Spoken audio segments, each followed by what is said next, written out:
What's up, and welcome to That's Enough, the show full of sports topics that, well, we can stop talking about. He's Steve Hofstetter. I'm Mike Janella. If you watch us on video, we are wearing the same clothes as last week because summertime's busy, and Steve's a touring guy. I got a newborn baby, so a little peek behind the Hollywood curtain. We recorded a couple of episodes heading into July 4th weekend ahead of time. Is that allowed, Steve, do you think? Yeah, I think that's allowed because people don't, binge watch this stuff anyway. It's, you catch a clip when you can. Exactly. And if you're listening only, I shouldn't have said anything because you can't see us anyway. All right. We are using the same voices as last week, though. So yeah, that's a shame. We should think about mixing that up for next time. Yeah. But we'll focus with what works for this one. And for today's episode, and we hope you guys all had a great July 4th by the time you hear this, last week, I guess. But anyway, this weekend, when this episode drops, the Club World Cup, FIFA Club World Cup, will have be playing its finals. This was a misbegotten tournament that, at least at the beginning, had 0 fans showing up, players complaining that it was too hot, that the field conditions were terrible, that they were tired after playing their entire 10-month seasons and various national and international competitions, and then having one more thing to just grind their ACLs to a pulp. And it got me thinking, because obviously everyone knew this was too much soccer, too much, one extra thing, too many to throw into the calendar this year. But are there any leagues that actually could benefit from more games? Because the one thing I want to say that's enough to, Steve, is this idea of expansion. And every league seems to be doing it. The NFL wants to add maybe an 18th game now at some point. The NBA doing this in-season tournament. College football is looking to expand its playoffs. But I think Major League Baseball could chop some games off the schedule. I think the NBA and NHL could chop some games off the schedule. MLS, Formula One. It seems like an epidemic. And I just want to say, like, when does it stop? When are we going to just literally milk these athletes for nothing more than sawdust? Well, a future episode we should do, a future topic we should do, absolutely, is the idea of, used to be the NFL used to be Sunday games with one on Monday, and now it's like every day of the week, and it's not special anymore. And I think when I was a kid, and learning about the fact that baseball was 154 games, and then became 162. Before our time, yeah, exactly. I remember thinking like, oh yeah, of course we should have more games. But when you think about the idea that like players do get injured, players do get exhausted, players do, we're at the point now where players rarely pitch past 6 innings. It's something that we've finally started to learn the science of destroying people's bodies. And when you look at football players and CTE and the idea of how many of them just suffer for the rest of their life after they stop playing, like, I don't think we should have added a 17th. I don't think we should have added an 18th. If you wanted to stretch out football, throw in another bye week. And give them 2 bye weeks if you want to give an extra game in there. Exactly. Hell, give them 3. It's if you want to shorten the preseason. These are all ideas, people have talked about before, but doesn't make them any less valuable. Yeah, absolutely. And I understand the idea of when we were looking at college football and they were looking at a playoff system. And we already have the bowl games, and it's like, well, the easy answer is turn the bowl games into the playoff system. Into the playoff, right? Yeah, exactly.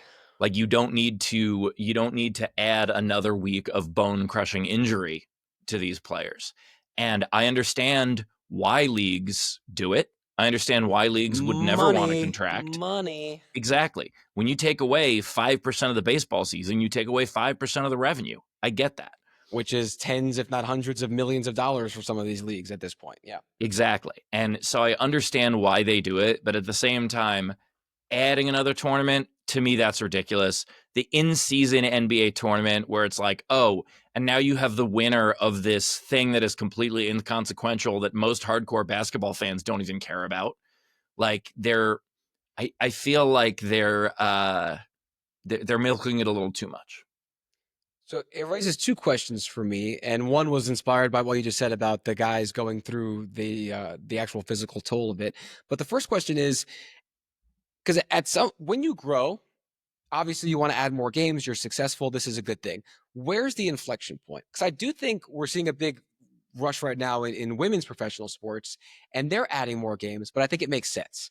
WNBA now, I think, is at 44 games. I took some notes here prepping for this. Yeah, up from they used to play 40. The PWHL, the Women's Hockey League, was at 24 their games their first season. They're at 30 now. The NWSL plays 26 games. And as interest grows, I think there is that natural appetite to add more. I could see the WNBA getting to like a 50 game season soon, stretching out the calendar a little bit. But like, at what point does it become too much? Is there any way to know that? And then the second question is, who's the person that is going to stand up to one of these leagues? Who's the Kurt Flood, baseball history here that, brought free agency to the fore because he refused to play by the system that the reserve clause, and you can Google it. We're not a history podcast here, but some of these guys have said, especially in the NFL, I'm going to take that risk of CTE or later, physical or mental damage in my life because I come from nothing. And if I have to die young, but I've set up my kids and my grandkids with the $10 million I made over 2 years in the NFL, that's a risk I'm willing to take. So at what point is someone going to say, hey, our livelihoods are not worth the millions of dollars that are at stake here? What players union is going to have the backbone to stand up to these leagues and organizations? So I don't know. Like I said, two questions there, and I'm not sure we can figure out the answer to either one. Yeah, I don't know. I mean, I think with the WNBA, part of why they're expanding now is in women's basketball, the WNBA was always considered the off season. The players would make way more money in, Yeah, going to you Russia know, or China or somewhere. Yeah. exactly in places where players were paid, 5 times what they were making in the WNBA. I absolutely agree the idea that as leagues catch up, they're going to expand. But there comes a certain point where, okay, if for a metaphor, all right, if you have a fruit tree in your yard and you pick every last piece of it, you're never going to have any more. You Mhm. have to let it regrow. And that's true with these players as well. It harkens back to what I have said before about treating minor leaguers better because that's your product. And so at a certain point, you have to say, does this short-term gain equal, is that worth the long-term loss that I am trading for it? And, I don't know if it's a player who's going to stop it as much or a players union as much as it might be a smarter owner, but we'll see. Yeah, because a place like the WNBA, I think once before it's too far cast in the die, that's when you have to make your stand, right? Before the machine is too big to turn the ship around. Because like if someone like Lionel Messi has not stood up to FIFA at this point, he's playing in all these extra tournaments. If someone like that, with his influence, his cachet, his popularity, hasn't done something like that, like who will for soccer, for example? But yeah, maybe Well, it's an owner, like you said, or maybe it's the fans. Just stop watching the extra product. the fans won't. And, Yeah. the first little bits of it that we're seeing is all-star games. Is the Hmm. idea of someone going, no, I understand it's an honor to participate in this, but also I'm tired and I want to see my family. Yeah. And I don't need to, on the 3 days off that I have, I don't need to go there to participate in a home run derby that doesn't really mean anything. And as much as we always want to see the biggest sluggers in the game, well, we're not always going to because of how much is demanded on them for other opportunities. No, you're right. Maybe we'll look back and those will be the seeds that were planted of sort of the player revolt of, hey, we're finally putting a stop to this. You can't just put us doing everything all the time. Yeah. And by the Um, way, another episode idea for the future. God, would I love, I mean, I don't even know if this fits, but would I love to see an actual skills competition in baseball like they do in other yes, sports and not just a yes. home run derby? The Tommy Mansky, can you throw the ball from right field on one hop into the bucket at home plate? I would watch that all the time. Would love it. Love it. All right, Steve, you have a not an ad read. This is not an advertisement from a brand that does not sponsor us. Who do we have this week? This week's non sponsor is Apple. Mm. Do you love buying power cords? Do you want to buy a different power cord every few months? Well, then by all means, get an Apple product where there aren't subscriptions except for power cords. I feel the pain. And again, that was not an ad read, but it could be. Reach out to us at that'senoughshow@gmail.com if you want us to actually say nice things about your products. I just got a new iPhone. So now in my house, my wife and I, we're on separate cords. We each have Same. a different cord to have to charge our thing. But I also have a different cord for my MacBook that I'm recording on right now, a third cord for my AirPods and my iPad. It's you hit a boat here, Steve, or you hit a nerve here, Steve. with Yeah, that one. USBC, bring it on. My goodness. All right. Well, speaking of hitting a nerve, teams go through slumps. Our near and dear Mets went through a real bad one earlier this season, and you've got something to say about Yeah, stop panicking. Stop it. panicking. Slumps happen. Okay, Not the a Mets popular seven take with the internet, with social media, by the way. People love panicking. the Mets 7-game losing streak. All right, I was talking to a buddy of mine who's a big football fan about this, and he was like, "Yeah, 7 games seems like a lot," and I'm like, "Yeah, in the NFL, 7 games is a ton." Almost I half was your like, season. Yeah. "In baseball, it's less than a game. They are on a less than a game losing streak. Like if you If you count what transpose to happens football terms. exactly, yeah, football terms, it's baseball plays 10 times as many games." And while a 7-game losing streak is never a good thing, it also doesn't mean the end. The same way that a 7-game winning streak doesn't mean the World Series. This is true in basketball. This is true in hockey. This is true in football. Streaks happen. It is the least true in football because, you drop 3-4 games in a row and your season can be over. Mm-hmm. But that is because that is, a fifth to a quarter of the schedule. We need to understand players go through slumps, teams go through slumps. It doesn't mean they're terrible until that slump hits around a month worth. That is the issue. There are even teams like last year's Mets who were terrible for a month. Last year's, what was it, June, I think? They were terrible for 2 months. April and May were both abysmal. Yeah. Yeah, they had one of the worst months in franchise history. And then they ended up 2 wins away from the World Series. So it can be turned around. And don't freak out during a slump.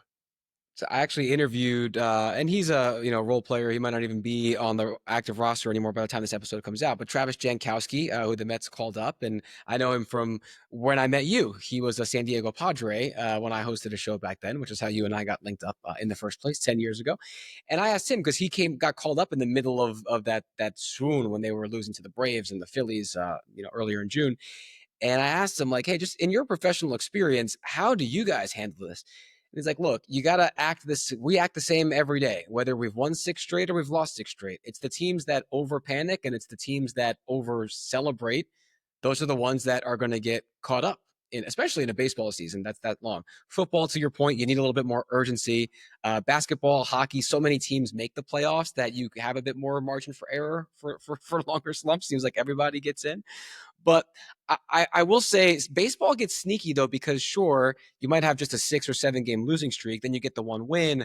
But you can get a couple like 5, 4 game losing streaks. And the next thing you know, we've only won 3 or 4 games out of 20. And now you look up and you're like, oh, we haven't lost 20 in a row. But it has been a really rough 3 or 4 weeks. And that's where I think baseball can kind of trick you because that malaise sets in of the day-to-day thing. And it's almost like, yeah, you don't want to over panic, but also you don't want to get, the frog that finds out he's boiling in the water in the pot before it's too late. Yeah, but that's the reason why every listing of standings has last 10. Every one of them. And so, yeah, look, if you look and you go, oh man, 1-9 in the last 10, that is not good.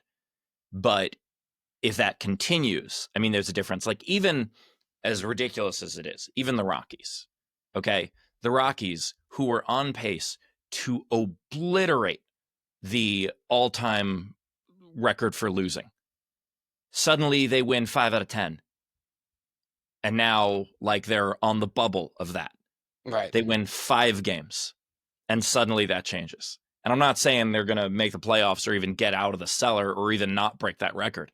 But there is such a huge difference in, you have one hot week and then suddenly everything changes. The same way that it feels like you have one down week and then suddenly you can't dig your way out of the hole. It's streaky. It happens. Yeah. It's a shame that the downs feel worse than the ups feel better, which is just a human condition, though, sports aside. And that is why I'm not a gambler. Right. Well, one of us can say that on this show, but we're not here to talk about my gambling debts. We're here to say thanks for listening.